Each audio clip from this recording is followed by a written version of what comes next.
Study IQ IAS, अब तैयारी हुई अफोर्डेबल।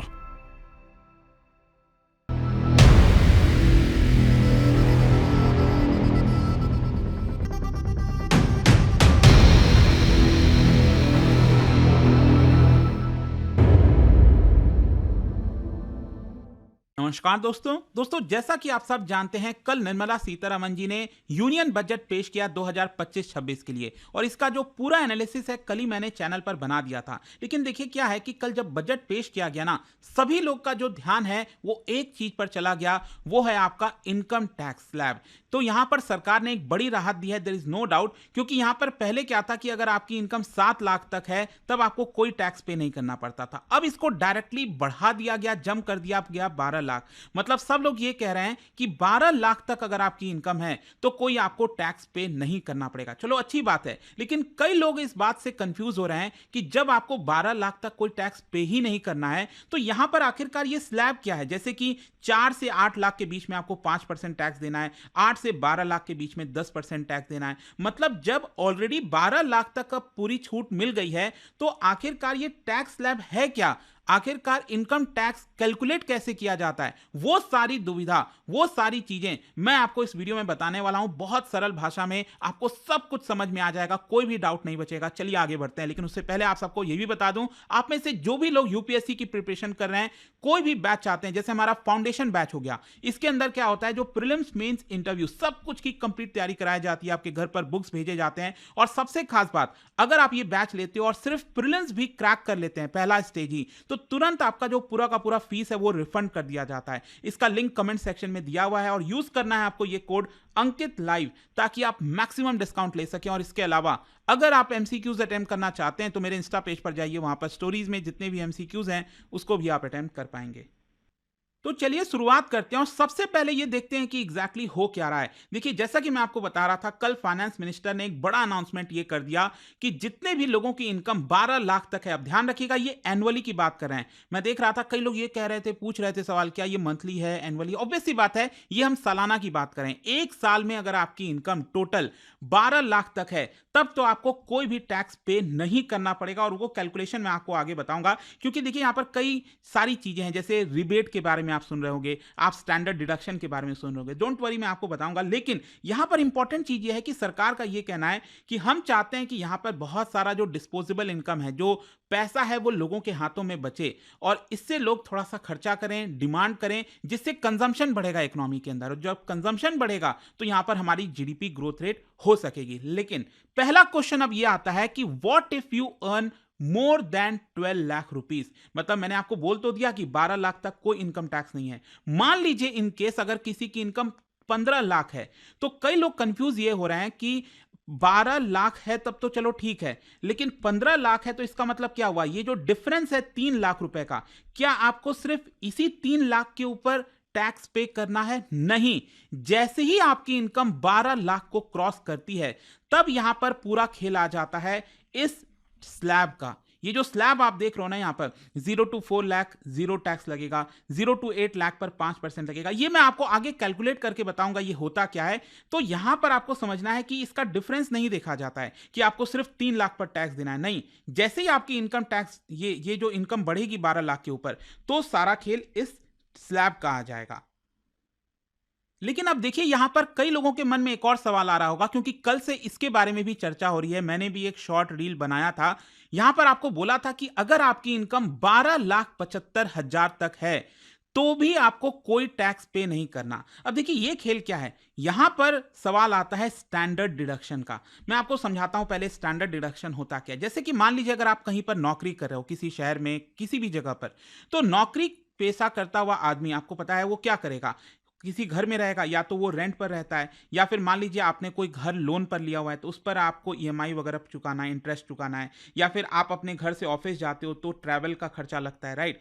तो यहां पर सरकार ये कहती है कि अरे चलो आप सैलरीड क्लास हो, आप कोई बिजनेस कर नहीं रहे हो, तो आपकी इनकम भी लिमिटेड है, तो हम चाहते हैं कि यहां पर आपको एक्स्ट्रा बेनिफिट दिया जाए। वो जो एक्स्ट्रा बेनिफिट है उसी को हम स्टैंडर्ड डिडक्शन कहते हैं। कि मान लीजिए 75,000 रुपए तक आपका खर्चा आ रहा है इन सब चीज़ों में, हाउस रेंट में या फिर अगर आपने लोन लिया है तो उस पर आप इंटरेस्ट दे रहे हो, आपका ट्रैवल का खर्चा हो गया, इस तरह की जो चीज़ें होती हैं, तो सरकार ने ये कह दिया कि मान लो अगर आपकी इनकम 12,75,000 तक है, तो भी आपको कोई टैक्स पे नहीं करना। मतलब 12 लाख तक तो चलो ठीक था, हम सबको पता है, लेकिन यहां पर सरकार आपको कह रही है कि और 75,000 वाले इनकम तक हम आपको स्टैंडर्ड डिडक्शन दे रहे हैं, छूट दे रहे हैं कि हम आपका इसके ऊपर टैक्स नहीं लगाएंगे, क्योंकि ये 75,000 आप कहां पर खर्चा कर रहे हो, हाउस रेंट में, होम जो लोन लिया हुआ है, ट्रैवल अलाउंस लिया हुआ है। आई होप आपको समझ में आ रहा होगा कि ये जो स्टैंडर्ड डिडक्शन है वो सिर्फ और सिर्फ सैलरीड क्लास के लिए, जो लोग नौकरी पेशा करते हैं। यहां पर मान लीजिए अगर आपका कोई बिजनेस है, वहां से अगर आपका इनकम आ रहा है, तो आपको ये स्टैंडर्ड डिडक्शन नहीं मिलेगा। उनका इनकम अगर 12 लाख को जैसे ही क्रॉस करेगा, तो उनको टैक्स स्लैब के हिसाब से पेमेंट करनी होगी, टैक्स देना पड़ेगा। लेकिन जो सैलरी वाला पर्सन है, अगर उनकी इनकम 12,75,000 तक है, तो भी उसको कोई भी टैक्स पे नहीं करना। अब हम आते हैं कि आखिरकार ये इनकम टैक्स कैलकुलेट कैसे किया जाता है। अब देखिए यहां पर एक बहुत ही सिंपल सी चीज है, जैसे कि अगर आपको इनकम टैक्स पे करना है तो आपको स्लैब के हिसाब से करना पड़ेगा, मतलब आपके ऊपर सिर्फ एक रेट नहीं लगेगा। फॉर एग्जांपल अगर मैं कहता हूं कि आपकी इनकम 15 लाख रुपए है, तो कई लोग देखेंगे कि अरे ये मेरी 15 लाख इनकम है, मतलब मैं इस वाले स्लैब में आता हूं, 12 से 16 लाख वाले स्लैब में आता हूं, तो क्या मुझे अपने 15 लाख के ऊपर 15% पे करना पड़ेगा? नहीं, ऐसे नहीं होता है। यहां पर अब खेल आता है स्लैब का, और वो मैं आपको कैलकुलेट करके बताता हूं। ये अगर आप देखोगे तो इसमें आपको अच्छे से समझ में आ जाएगा। बेसिकली क्या है कि मान लीजिए हम कैलकुलेट कर रहे हैं 15 लाख रुपए वाले इनकम तक, तो इसमें क्या होता है कि पहले 0 से 4 लाख वाला जो आपका इनकम है, उस पर कोई भी टैक्स आपको नहीं देना। फिर यहां पर जो 4 से 8 लाख रुपए वाला इनकम है, उस पर आपको 5% टैक्स देना पड़ेगा। मतलब ये 4 से 8 लाख कितना हुआ? 4 लाख रुपए। तो 4 लाख रुपए का 5% कितना हुआ? ये आपका आता है 20,000 रुपए। सेम उसी प्रकार से 8 लाख से 12 लाख वाला जो स्लैब है, ये अगेन आप देखिए 8 लाख से 12 लाख वाला स्लैब, इसमें भी 4 लाख आते हैं, तो 4 लाख पर आपको इस पर कितना देना पड़ेगा? 10%। इसका मतलब ये हुआ आपको 40,000 देना पड़ेगा। फिर बाकी का जो आपका 3 लाख बचा, मतलब ये आपका आता है 12 से 16 लाख वाले में, मतलब इसमें जो आपका 3 लाख है ना, उसके ऊपर आपको 15% टैक्स देना पड़ेगा। मतलब 3 लाख का 15% कितना होता है? ये होता है आपका 45,000 रुपए। अब आप इन सभी को जोड़ दीजिए, 20,000, 40,000 प्लस 45,000, तो टोटल जो आपकी लायबिलिटी बनती है, जो आपको टैक्स पे करना पड़ेगा, वो है आपका 1,05,000 रुपए। अच्छा, इसमें एक और इंटरेस्टिंग चीज क्या है, जो मैंने आपको बताया था स्टैंडर्ड डिडक्शन के बारे में। मैंने आपको बोला था कि सरकार जो सैलरी वाले पर्सन्स हैं, उनको 75,000 का स्टैंडर्ड डिडक्शन देती है। तो अल्टीमेटली जो मान लो कोई सैलरी ले रहा है, कहीं पर नौकरी कर रहा है, और उसको 15 लाख की सैलरी आ रही है, तो आपको भी यहां पर 75,000 रुपए का स्टैंडर्ड डिडक्शन मिलेगा। मतलब आपका जो टैक्स कैलकुलेट होगा ना, वो होगा 14,25,000 रुपए के ऊपर। मतलब यहां पर जो 12 से 16 लाख वाला स्लैब है, इसमें आपको 3 लाख के ऊपर 15% नहीं देना है, यहां पर आपको देना है 2,25,000 रुपए के ऊपर 15%। तो वो आप कैलकुलेट कर सकते हो कि 2,25,000 पर 15% कितना होगा, और फिर आपको इसको ऐड कर देना है 20,000 प्लस 40,000, और जो भी आपका अमाउंट आएगा वो आपको टैक्स पे करना पड़ेगा। लेकिन ये सैलरीड वालों के लिए। तो आई होप कि अब आपको अच्छे से समझ में आ गया होगा कि आखिरकार ये कैलकुलेशन कैसे होता है, और आप ये सब निकाल सकते हो। अगर आपकी इनकम 19 लाख है, तो अगेन ये 16 से 20 लाख वाले में वो जो 19 लाख, मतलब यहां पर 3 लाख के ऊपर 20% टैक्स, तो वो सब कुछ आपको जोड़ देना है। तो ये इस तरह से कैलकुलेट होता है। अच्छा, यहां पर एक और शब्द काफी ज्यादा यूज किया जा रहा है, वो है आपका रिबेट। ये रिबेट क्या होता है? देखिए क्या है कि जो मैंने आपको बताया था ना कि जिनकी भी इनकम 12 लाख तक है एनुअली, उनको कोई भी टैक्स पे नहीं करना। तो यहां पर क्या होता है ना, एक्चुअल में उनका टैक्स तो होता है, मतलब आपको रिटर्न तो फाइल करना पड़ेगा, इनकम टैक्स रिटर्न। तो अगर आप एक्चुअल में देखो, मान लीजिए अगर आपकी इनकम 12 लाख तक है, तो आपका टैक्स कितना बनेगा इसके हिसाब से? यहां पर 5% के हिसाब से ये 20,000 आपका हो गया। फिर 8 लाख से 12 लाख के बीच में ये वाला जो टैक्स है वो आपका हो गया 40,000 रुपए। तो एक्चुअल में जिनकी इनकम है, वैसे तो उनको टैक्स कितना पे करना पड़ता, नॉर्मल केस में 60,000 पे करना पड़ता, लेकिन सरकार यहां पर यह कहती है कि हम आपको 60,000 रुपए का रिबेट देते हैं, मतलब छूट देते हैं एक तरह से। तो इसी को रिबेट कहा जाता है कि वैसे तो आपका टैक्स बना 60,000 रुपए, लेकिन सरकार ने दे दिया 60,000 रुपए का रिबेट, और इसीलिए आपको कोई भी टैक्स पे नहीं करना अगर आपकी इनकम 12 लाख तक आती है। तो ये होता है रिबेट। खैर, यहां पर एक और इंटरेस्टिंग चीज लोग जानना चाहेंगे कि मान लीजिए अगर किसी की इनकम 12 लाख है, मतलब पहले के मुकाबले वो अब नए वाले टैक्स रिजीम में किस तरह से सेविंग करेगा और उसका कितना सेव होगा।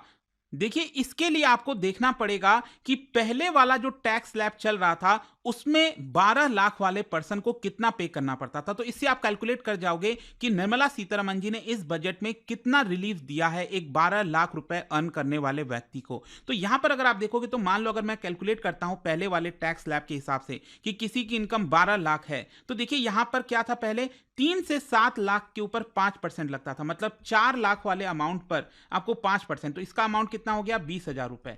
अब 7 से 10 लाख मतलब 3 लाख के ऊपर 10%, तो यहां पर आपका हो गया 30,000 रुपए, राइट। और उसी हिसाब से आपका 10 से 12 लाख मतलब इस 2 लाख के ऊपर 15% टैक्स, मतलब ये भी 30,000 हो गया। तो पहले अगर मान लो इस बजट आने के पहले यहां पर अगर कोई भी चेंजेस नहीं होते तो उसको टोटल कितना पे करना पड़ता, 20,000 प्लस 30,000 प्लस 30,000, मतलब 80,000 रुपए पहले उसको पे करना पड़ता। लेकिन अब क्या है, यहां पर पूरा रिबेट हो गया है और एक तरह से आप कह सकते हैं कि 80,000 रुपए की सेविंग होगी जो पर्सन 12 लाख रुपए अर्न कर रहा है। अच्छा, आप में से कई लोग जानना चाह रहे होंगे कि किसी की 8 लाख इनकम है, किसी की 10 लाख, किसी की 12 लाख, किसी की 19 लाख, किसी की 25 लाख, तो इन सब के लिए कितनी सेविंग्स होगी। तो इसका पूरा चार्ट यहां पर बना हुआ है, अच्छे से आप देख सकते हो। मान लीजिए अगर किसी की इनकम 8 लाख है, नए वाले टैक्स स्लैब के हिसाब से उसको 30,000 रुपए का बेनिफिट होगा। किसी की इनकम 9 लाख है तो उसको 40,000 का बेनिफिट होगा। 12 लाख पर मैंने आपको ऑलरेडी बता दिया उसकी सेविंग्स कितनी हो रही है, 80,000 रुपए। लेकिन क्या होता है कि जैसे ही आपकी इनकम 12 लाख को क्रॉस करती है, मान लो किसी की इनकम 13 लाख है, तो उसकी उतनी सेविंग्स नहीं होगी क्योंकि उसके ऊपर तो पूरा टैक्स पे करना पड़ेगा ना। तो यहां पर उसकी इनकम, उसको जो सेविंग है वो सिर्फ 25,000 होगी। जिसकी 14 लाख सैलरी है तो उसकी सेविंग 30,000 रुपए होगी। तो इसी तरह से करते करते यहां पर मैक्सिमम अगर कोई व्यक्ति सेव कर सकता है तो वो है आपका 1,10,000। मतलब आपको पता ही होगा नए वाले टैक्स स्लैब के हिसाब से 24 लाख के ऊपर जिसकी इनकम है वो वाले इनकम पर 30% आपको टैक्स पे करना है। तो यहां पर एक्चुअल में मैक्सिमम जो सेविंग है एक पर्सन की वो 1,10,000 रुपए हो सकती है। तो इस तरह से सेविंग्स होगी। एंड यहां पर मैं आपको यह भी बता दूं जाने से पहले कि गवर्नमेंट को इसका कितना लॉस हो रहा है। मतलब सरकार ने ये जो रिलीफ दिया है आपको, इसकी वजह से सरकार को लगभग 1 लाख करोड़ रुपए का घाटा कह लीजिए या फिर जो भी है, मतलब सरकार को जो पैसा आ सकता था वो सरकार ने आपके हाथों में रख दिया, आपके जेब में रख दिया, और अब आप चाहो तो कुछ भी कर सकते हो उस पैसे का। तो ये था पूरा एक्सप्लेनेशन दोस्तों कि आखिरकार जो नया वाला टैक्स स्लैब है उसमें कैसे चीजें कैलकुलेट की जाती हैं। और जाने से पहले एक बहुत ही इंटरेस्टिंग क्वेश्चन, क्या आप बता सकते हैं what key initiative aims to improve agricultural productivity in union budget 2025।